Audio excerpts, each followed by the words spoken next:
The first depictions of four-wheeled wagons pulled by semi-domesticated onagers and other available animals come from the Sumerians. Against infantry, these fast chariots used tactics of wearing down the enemy by missile fire, deploying heavy troops and running down enemies. The next step was towards faster chariots with spoke wheels. Lighter wheels made lighter constructions possible. This made it feasible to outrun light infantry and other chariots, plus the development of short composite bows that made it a devastating weapon. Slingers and javeliners, who could counterattack and protect the other troops, had no armor protection or shield discipline. They were skirmishers, keeping out of enemy range. But the moving chariots, showering them with arrows, were difficult to hit, so they were rendered helpless against these. The role and tactics of war chariots are often compared to tanks in modern warfare, but this is disputed, with scholars pointing out that chariots were vulnerable and fragile, required a level terrain, while tanks are all-terrain vehicles, and thus not suitable for use in the way modern tanks have been used as a physical shock force. Chariots, carts and wagons still had the disadvantage of using more than one horse per transported soldier. Riders achieved supremacy through greater maneuverability than chariots in the first millennium BCE. As soon as the domesticated horse had been bred large enough to carry an armed man.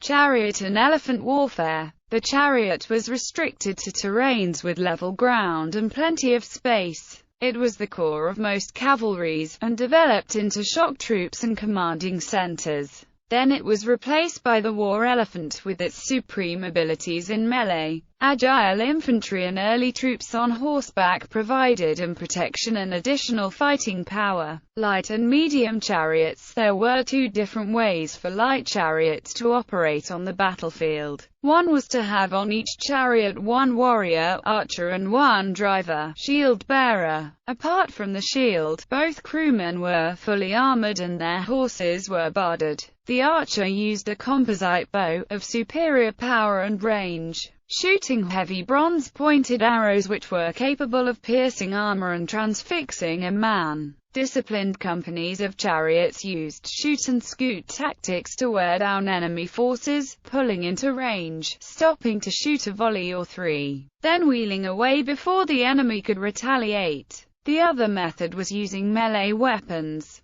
Chariots could terrorize and scatter an enemy force by charging, threatening to run over enemy foot, and attacking them with a variety of short-range weapons, such as javelin, spear and axe. Light chariots could be dismantled and carried across unfavorable terrain which heavier types could not, thus enhanced their efficiency for warfare. The Celtic chariot was the longest lasting to be used in battles. It had a light and agile structure. A heavily armored warrior stood on a small platform with two independent running spoked wheels. His charioteer sat on a thick rope net connecting the platform to the horses. It could quickly carry the nobleman into battle and evacuate him in case of trouble. His preferred way of fighting was close combat.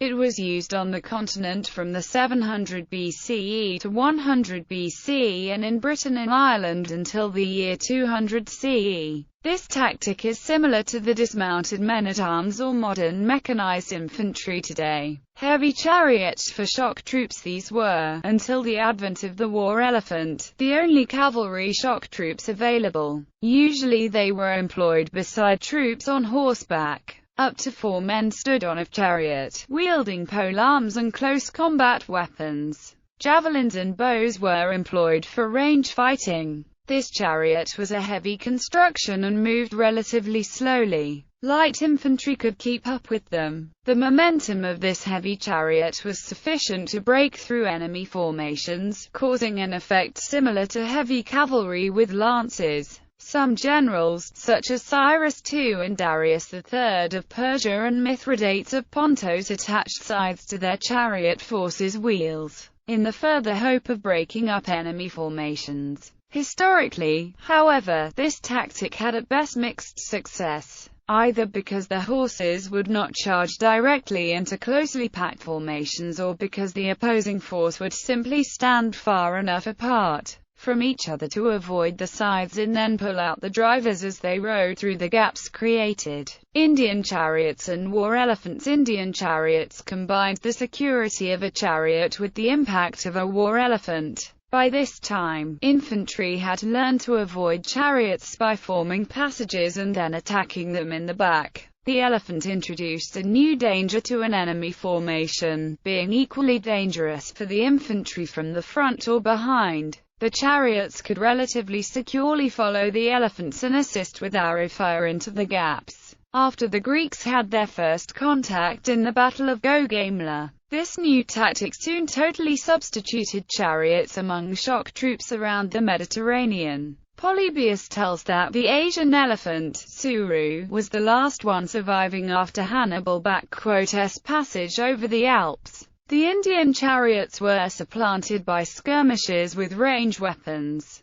The higher density of shots and better aiming of infantry upgraded this weapon system. Elephants were used for frontal assaults against heavy infantry and for massive flanking maneuvers. They could reach a top speed of 30 km per hour. Depending on the grade of their equipment, it was now possible for cheaper light infantry to stand their ground against their heavy counterpart. The moving of an elephant through most battle formations seemed at first unstoppable.